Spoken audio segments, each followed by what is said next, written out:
ఖమ్మం జిల్లా సత్తుపల్లి డివిజన్ వ్యాప్తంగా భారీ వర్షాలు బీభత్సం సృష్టిస్తున్నాయి. దీంతో జేవీఆర్ ఓసీలో 30,000 టన్నుల బొగ్గు ఉత్పత్తికి అంతరాయం ఏర్పడింది.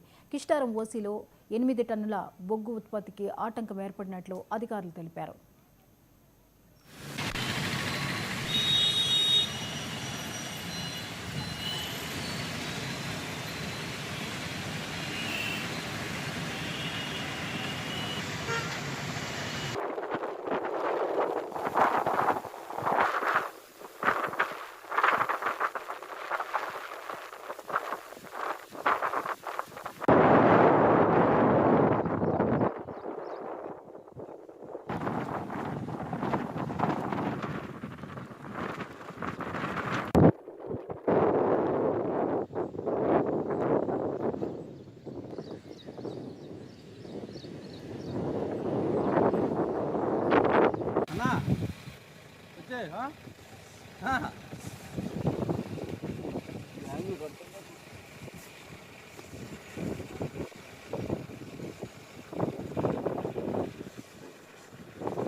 మూడు రోజులుగా కురుస్తున్న భారీ వర్షాలకు సింగరేణి వ్యాప్తంగా బొగ్గు ఉత్పత్తికి ఆటంకం ఏర్పడింది. బెల్లంపల్లి రీజియన్ ఓపెన్ కాస్ట్ గనుల్లో బొగ్గు ఉత్పత్తికి అంతరాయం నెలకొంది.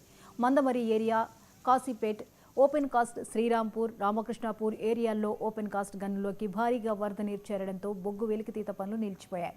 భారీగా చేరిన నీటిని మోటార్ల ద్వారా బయటకు తరలిస్తున్నారు. అయినప్పటికీ వర్షం ఏకదాటిగా కురుస్తుండటంతో పనులు ఎక్కడికక్కడ నిలిచిపోయాయి. ఓబీ మట్టి వెలికితీత పనులు ఆగిపోవడంతో బెల్లంపల్లి రీజియన్ వ్యాప్తంగా భారీ నష్టం ఏర్పడింది.